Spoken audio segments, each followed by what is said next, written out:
Ladies and gentlemen, the President of the United States, Joe Biden, accompanied by Ms. Lauren Usher.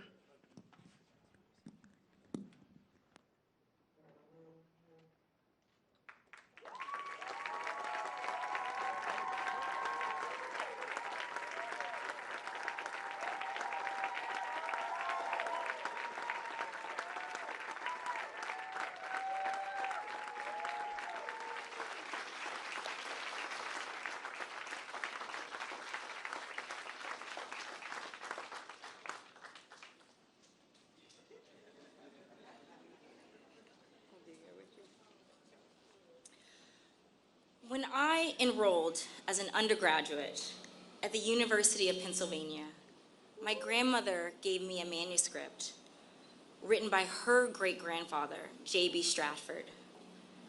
It was a memoir that began with J.B.'s father buying his own freedom from enslavement in Versailles, Kentucky, and continued through J.B.'s life as a successful business owner and hotelier in Tulsa, Oklahoma. It was by reading this memoir that I understood a part of family history that had only been spoken about in whisper. The Tulsa race massacre that had destroyed our family business and criminalized our patriarch, J.B. Stratford. Educated at Oberlin College and Indianapolis Law School, J.B. had a hotel business in Tulsa that would have been worth over $2 million in today's money. His hotel, the 54-room Stratford Hotel on the historic Greenwood Avenue, was sacked and burned to the ground during the Tulsa Race Massacre of 1921, along with over 30 square blocks of Black-owned property, causing him to flee to Kansas and later to Chicago to save his own life. He was falsely indicted for inciting the riot by an inflamed white grand jury for daring to stand up with his community to stop a mob from breaking into the jail and lynching a Black teenager named Dick Rowland, sparking the backlash which ended in the grievous massacre. My family worked to get these charges against JB dropped posthumously. I know how lucky I am to have this family history passed down from generation to generation. This history was the one thing that they were not able to steal from us. But as thankful as I am to know my history, I understand that history has no firm line to divide it from the present. Just as there are survivors still with us today from this tragic event, the mentality of the mob to declare that there would never again be another Black Wall Street in Tulsa, that mentality also still survives in many institutions and unfortunately in many people's hearts. Today, we welcome President Joe Biden here to stand beside us as we continue the fight for justice for the survivors and descendants of the Tulsa massacre. He understands that as a nation, we are and we must be strong enough to confront the dark periods of our history with a bold agenda of equity, repair, and healing. J.B. Stratford died without seeing justice for the crimes against him and his community. But I am sure we will see justice in my lifetime, thanks to the efforts of all of you here joining us today. And now, I introduce to you President Joe Biden.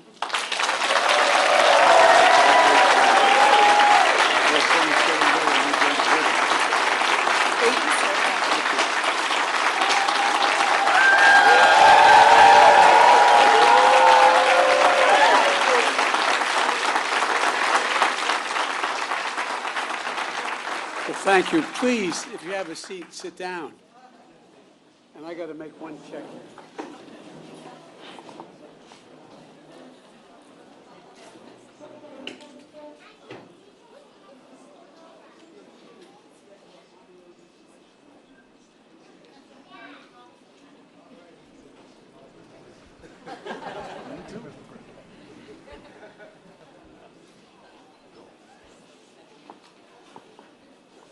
I just had to make sure the two girls got ice cream when this is over.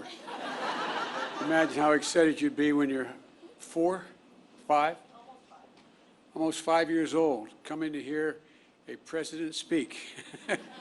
My Lord. In my faith, we call that purgatory. Lauren, thank you for that gracious introduction. And in case you were wondering, in Delaware, we're a small state. We have the 8th largest black population in America, and we have one of the most talented members of Congress. And so if I didn't walk around and pay my tribute to Lisa Blunt Rochester, my congresswoman, immediately, that would... How are you, Rev? Good to see you. We've got a distinguished group of people here, and I want to thank Lauren for sharing the powerful story and for helping the country understand what's happening here. And to all the descendants here today, and to the community and civil rights leaders and members of the Congressional Black Caucus that are here, thank you for making sure we all remember, that we never forget. You know, there's a verse in 1 Corinthians that says, "For now we see in a mirror dimly, but then face to face, now I know in part, then I shall know fully." It is, I just toured the Hall of Survivors here in Greenwood Cultural Center. And I want to thank the incredible staff for hosting us here.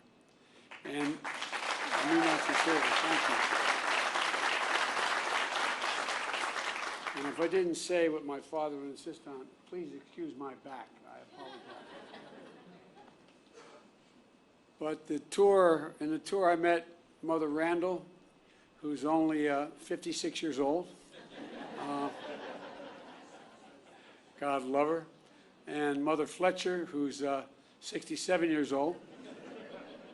And her brother Van Ellis, who's 100 years old. And he looks like he's 60. Thank you for spending so much time with me. I really mean it. It was a great honor, a genuine honor. You are the 3 known remaining survivors of a story seen in the mirror dimly. But no longer. Now your story will be known in full view.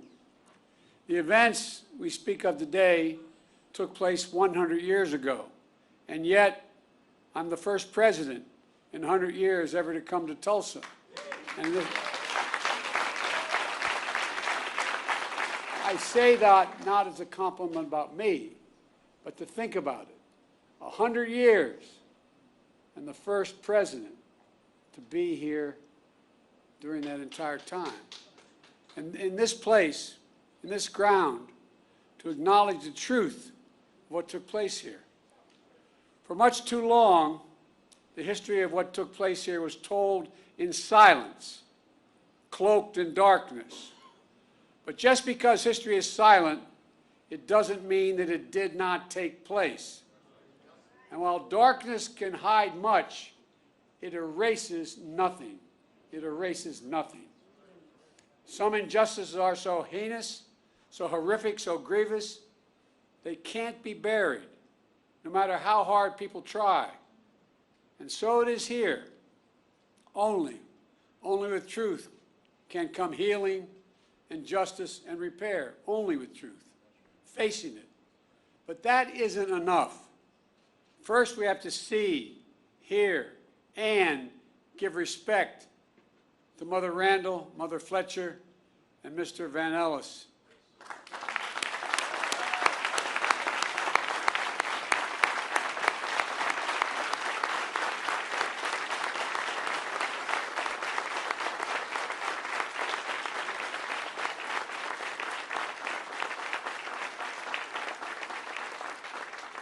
And to all those lost so many years ago, to all the descendants of those who suffered, to this community, that's why we're here, to shine a light, to make sure America knows the story in full. May 1921, formerly enslaved black people and their descendants are here in Tulsa, a boomtown of oil and opportunity and a new frontier. On the north side, across the rail tracks that divided the city already segregated by law, they built something of their own, worthy of their talent and their ambition. Greenwood, a community, a way of life. Black doctors and lawyers, pastors, teachers, running hospitals, law practices, libraries, churches, schools. Black veterans, like the man I had the privilege of giving a command coin to, who fought, volunteered and fought and came home and still face such prejudice.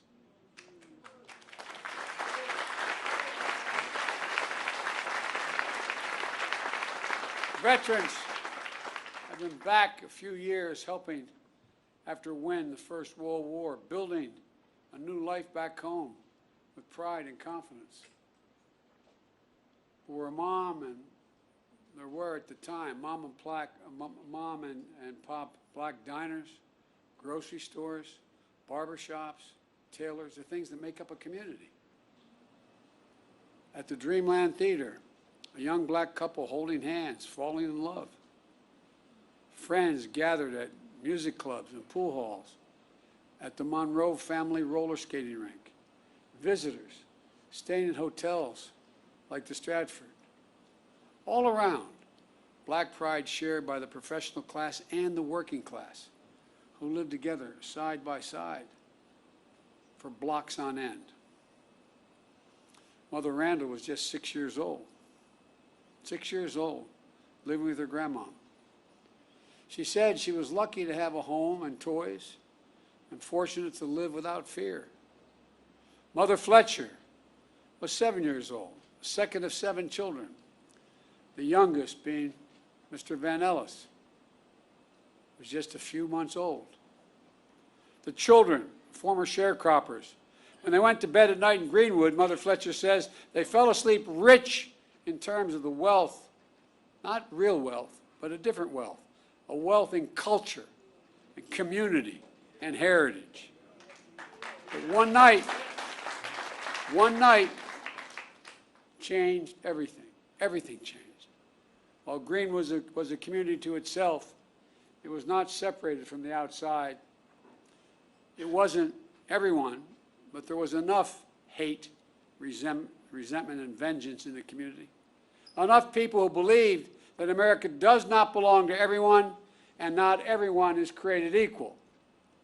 Native Americans, Asian Americans, Hispanic Americans, Black Americans, a belief enforced by law, by badge, by hood, and by noose that speaks to that lit the fuse.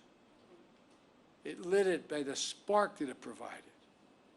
A fuse of fury was an innocent interaction that turned into a terrible, terrible headline allegation of a black male teenager attacking a white female teenager. A white mob of 1,000 gathered around the courthouse where the black teenagers being held. Ready to do what still occurred, lynch that young man that night. But 75 black men, including black veterans, arrived to stand guard. Words were exchanged, then a scuffle, then shots fired. Hell was unleashed. Literal hell was unleashed. Through the night and into the morning, the mob terrorized Greenwood, torches and guns, shooting at will. A mob tied a black man by the waist to the back of their truck with his head banging along the pavement as they drove off. A murdered black family draped over the fence of their home outside. An elderly couple knelt by their bed praying to God with their heart and their soul when they were shot in the back of their heads. Private planes dropping explosives. The first and only domestic aerial assault of its kind on an American city, here in Tulsa. 8 of Greenwood's nearly 24 churches burned like Mount Zion across the street at Vernon AME. Mother Randall said it was like a war. Mother Fletcher says all these years later she still sees black bodies around. The Greenwood newspaper publisher A.J. Smitherman penned a poem of what he heard and felt that night. And here's the poem. He said, "Kill them, burn them, set the pace, teach them how to keep their place. Reign of murder, theft, and plunder was the order of the night." That's what he remembers in the poem that he wrote. 100 years ago, at this hour, on this first day of June, smoke darkened the Tulsa sky, rising from 35 blocks of Greenwood that were left in ash and ember, raised in rubble. Less than 24 hours, 1,100 black homes and businesses were lost. Insurance companies, they had insurance, many of them, rejected claims of damage. 10,000 people were left destitute and homeless, placed in internment camps. As I was told today, they were told, "Don't you mention you were ever in a camp, or we'll come and get you." That's what survivors told me. Yet no arrests of the mob were made, none. No proper accounting of the dead. The death toll records by local officials said there were 36 people. That's all, 36 people. Based on studies, records, and accounts, the likely number is much more in the multiple of hundreds. Untold bodies dumped into mass graves. Families who at a time waited for hours and days to know the fate of their loved ones are now descendants who have gone 100 years without closure. But you know, as we speak, the process of exhuming the unmarked graves has started. And at this moment, I'd like to pause for a moment of silence for the fathers, the mothers, the sisters, sons and daughters, friends of God and Greenwood. They deserve the dignity and they deserve our respect. May their souls rest in peace.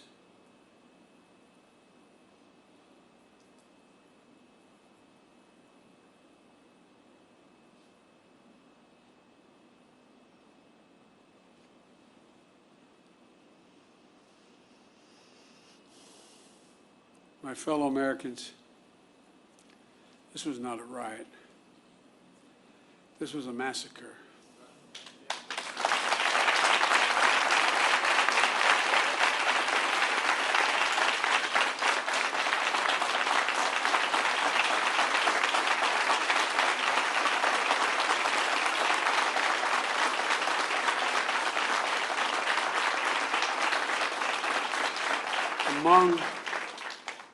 Among the worst in our history, but not the only one. And for too long, forgotten by our history. As soon as it happened, there was a clear effort to erase it from our memory, our collective memories, from the news and everyday conversations. For a long time, schools in Tulsa didn't even teach it, let alone schools elsewhere. And most people didn't realize that a century ago, the second Ku Klux Klan had been founded. The second Ku Klux Klan had been founded. A friend of mine, John Meacham, I'd written when I said I was running to restore the soul of America. He wrote a book called The Soul of America, not because of what I said. And there's a picture about page 160 in the book showing over 30,000 Ku Klux Klan members in full regalia, Reverend, pointed hats, the robes, marching down Pennsylvania Avenue in Washington, D.C., Jesse, you know all about this.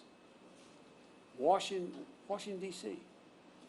If my memory is correct, there were 37 members of the House of Representatives who were open members of the Klan. There were 5, if I'm not mistaken, could have been 7, I think it was 5, members of the United States Senate, open members of the Klan.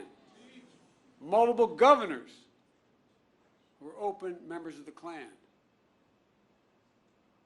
Most people didn't realize that a century ago the Klan was founded just 6 years before the horrific destruction here in Tulsa. And one of the reasons why it was founded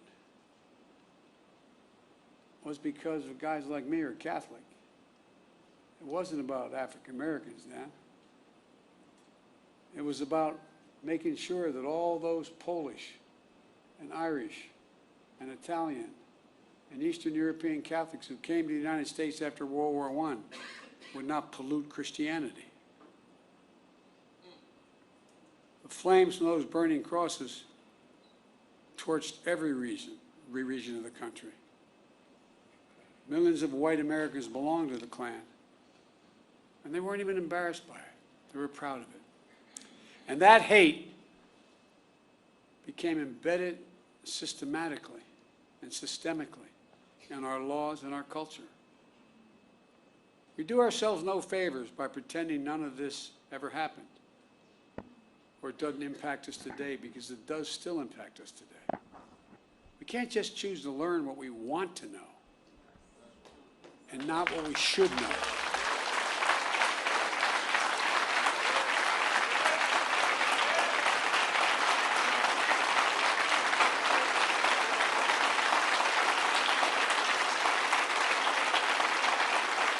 We should know the good, the bad, everything. That's what great nations do. They come to terms with their dark sides. And we're a great nation. The only way to build a common ground is to truly repair and to rebuild. I come here to help fill the silence, because in silence, wounds deepen.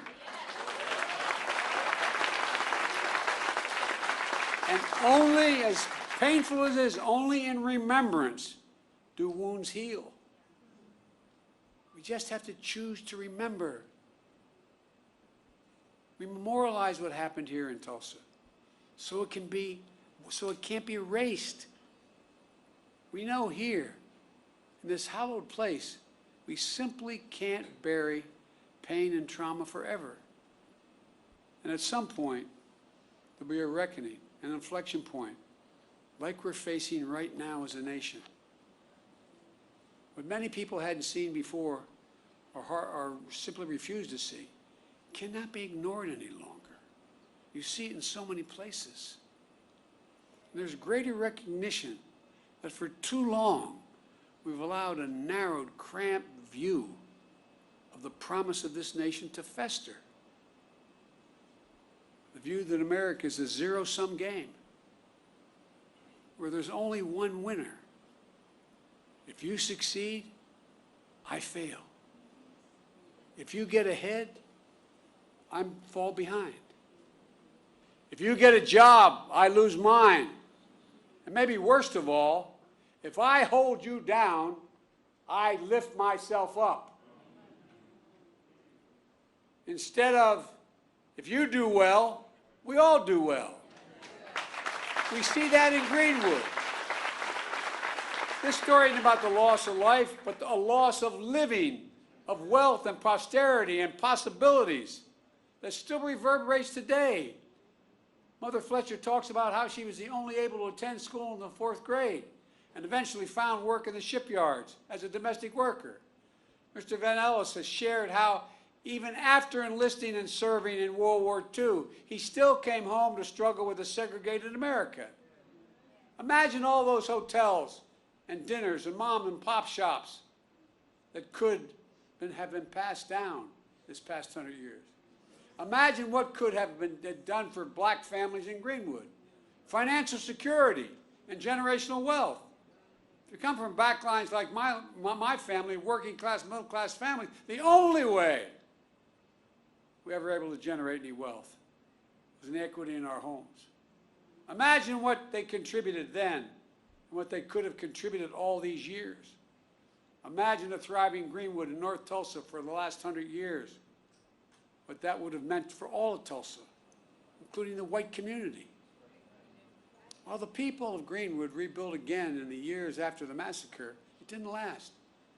Eventually, neighborhoods were redlined on maps, locking Black Tulsa out of home ownership. A highway was built right through the heart of the community. Lisa, I was talking about our west side, what 95 did after we were occupied by the military, after Dr. King was murdered.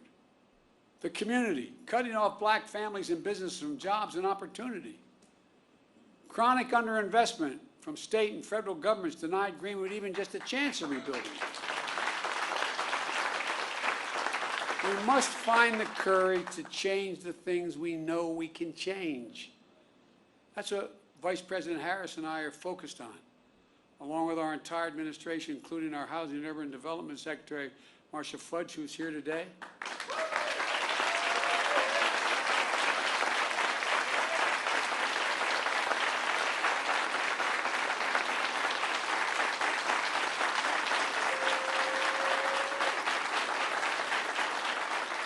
Because today we're announcing 2 expanded efforts targeted toward black wealth creation that will also help the entire community. The first is my administration has launched an aggressive effort to combat racial discrimination in housing. That includes everything from redlining to the cruel fact that a home owned by a black family is too often appraised at a lower value than a similar home owned by a white family.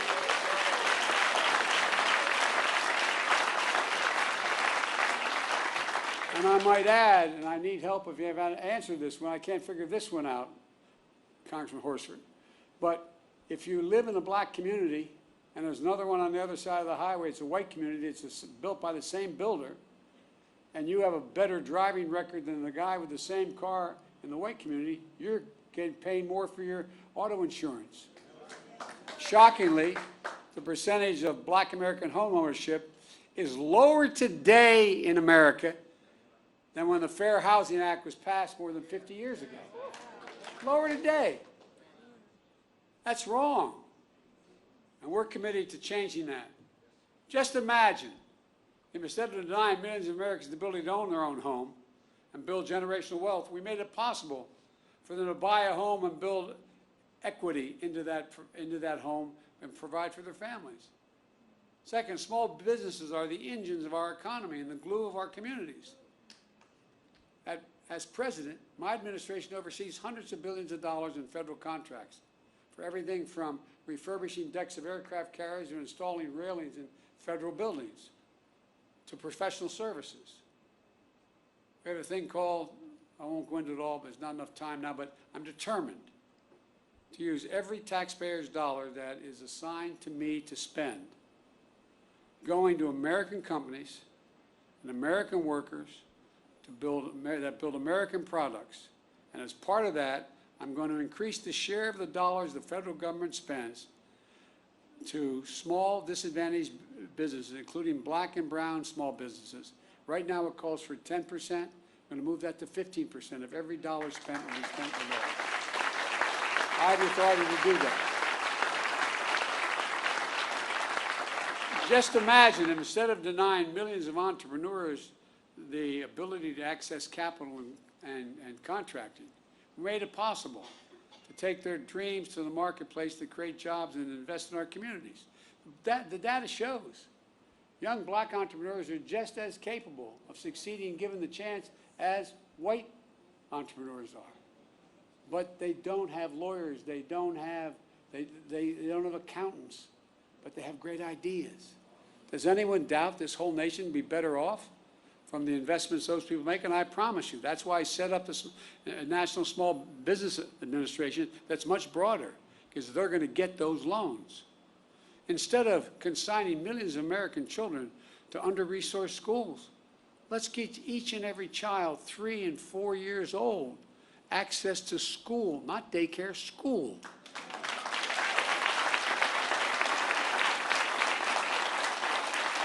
In the last 10 years, studies have been done by all the great universities. It shows that it increased by 56% the possibility of a child, no matter what background they come from, no matter what. If they start school at 3 years old, they have a 56% chance of going all through all 12 years without any trouble and being able to do well. And a chance to learn and grow and thrive in a school and throughout their lives. And let's unlock more than an incredible creativity and innovation that will come from the nation's historically backed colleges and universities.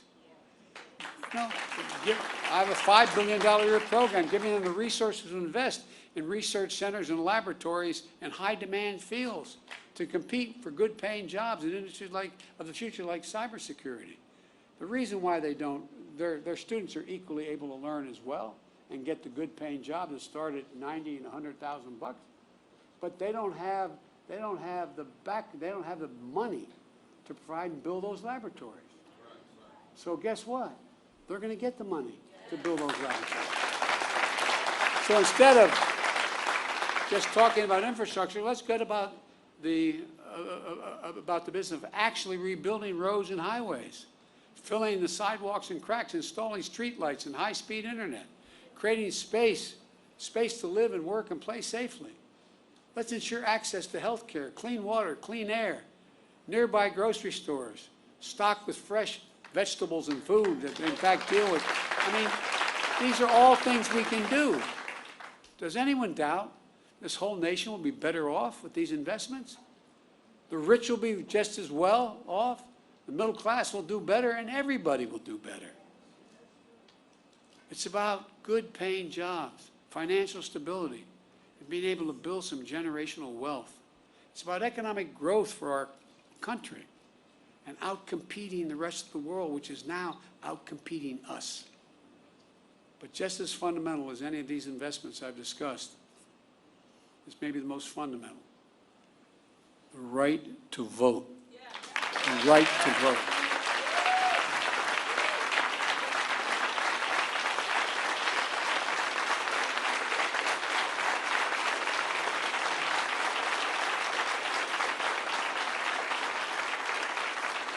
A lot of the members of the Black Caucus knew John Lewis better than I did, but I knew him.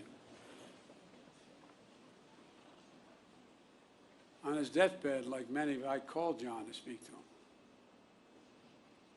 Rev, all John wanted to do is talk about how I was doing. He died, I think, about 25 hours later. But you know what John said? He called the right to vote precious, almost sacred. He said the most powerful, nonviolent tool we have in a democratic society. This sacred right is under assault with incredible intensity like I've never seen, even though I got started as a public defender and a civil rights lawyer. With an intensity and aggressiveness that we've not seen in a long, long time. It's simply un-American. It's not, however, sadly, unprecedented. The creed, "We shall overcome," is a long-time mainstay of the civil rights movement, as Jesse Jackson can tell you better than anybody. The obstacle to progress that have to be overcome are a constant challenge. We saw it in the 60s, but with the current assault, it's not just an echo of a distant history. In 2020, we faced a tireless assault on the right to vote.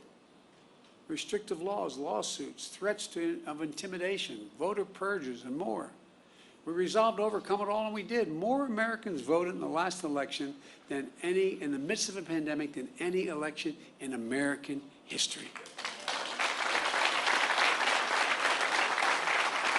You got voters registered. You got voters to the polls. The rule of law held. Democracy prevailed. We overcame. But today, let me be unequivocal. I've been engaged in this work my whole career, and we're going to be ramping up our efforts to overcome again. I will have more to say about this at a later date, a truly unprecedented assault on our democracy, an effort to replace nonpartisan election administrators and to intimidate those charged with tallying and reporting the election results. But today, as for the act of voting itself, I urge voting rights groups in this country to begin to redouble their efforts now to register and educate voters. And in June should be a month of action on Capitol Hill. I hear all the folks on TV saying, why doesn't Biden get this done? Well, because Biden only has a majority of effectively 4 votes in the House and a tie in the Senate, with 2 members of the Senate who vote more with my Republican friends. But we're not giving up. Earlier this year, the House of Representatives passed For the People Act to protect our democracy. The Senate will take it up later this month, and I'm going to fight like heck with every tool at my disposal for its passage. The House is also working on the John Lewis Voting Rights Act, which is critical to providing new legal tools to combat the new assault on the right to vote.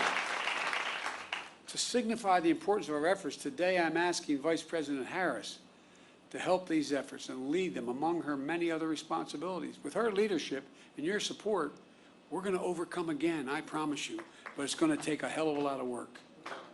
And finally, we must address what remains the stain on the soul of America.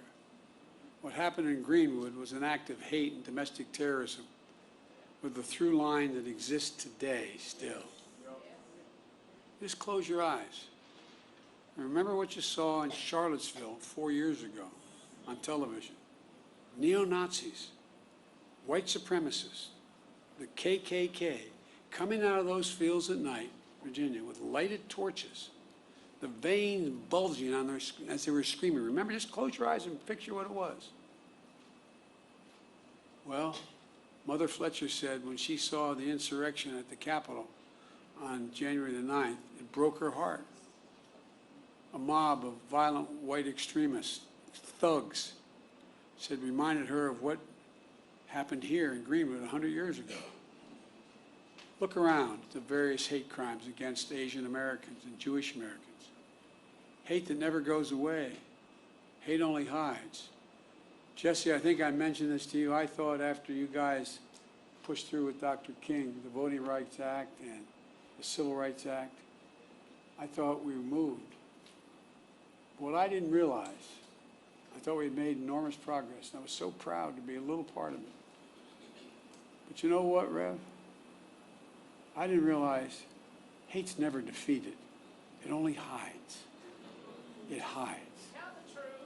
And given a little bit of oxygen, just a little bit of oxygen by its leaders, it comes out of there from under the rock like it was happening again, as if it never went away. And so, folks, we must not give hate a safe harbor. As I said in my address to the joint session of Congress, according to the intelligence community, terrorism from white supremacy is the most lethal threat to the homeland today. Not ISIS, not Al-Qaeda, white supremacists. That's not me. That's the intelligence community under both Trump and under my administration. 2 weeks ago, I signed into law the COVID-19 Hate Crimes Act, which the House had passed, and the Senate. My administration will soon lay out our broader strategy to counter domestic terrorism and the violence driven by the most heinous hate crimes and other forms of bigotry. But I'm going to close where I started. To Mother Randall, Mother Fletcher, Mr. Van Ellis, to the descendants, and to all survivors, thank you. Thank you for giving me the honor of being able to spend some time with you earlier today. Thank you for your courage. Thank you for your commitment. And thank your children and your grandchildren and your uncle and your nieces and your nephews. To see and learn from you is a gift, a genuine gift. Dr. John Hope Franklin, one of America's greatest historians, Tulsa's proud son, whose father was a Greenwood survivor, said, and I quote, "Whatever you do, it must be done in the spirit of goodwill and mutual respect and even love. How else can we overcome the past and be worthy of our forebears and face the future with confidence and with hope?" On this sacred and solemn day, May we find that distinctly Greenwood spirit that defines the American spirit. A spirit that gives me so much confidence and hope for the future. That helps us see face to face a spirit that helps us know fully who we are and who we can be as a people and as a nation. I've never been more optimistic about the future than I am today. I mean that. The reason is because of this new generation of young people. They're the best educated, they're the least prejudiced, they're the most open generation in American history. And although I have no scientific basis for what I'm about to say, but those of you who are over 50, how often did you ever see advertisements on television with black and white couples?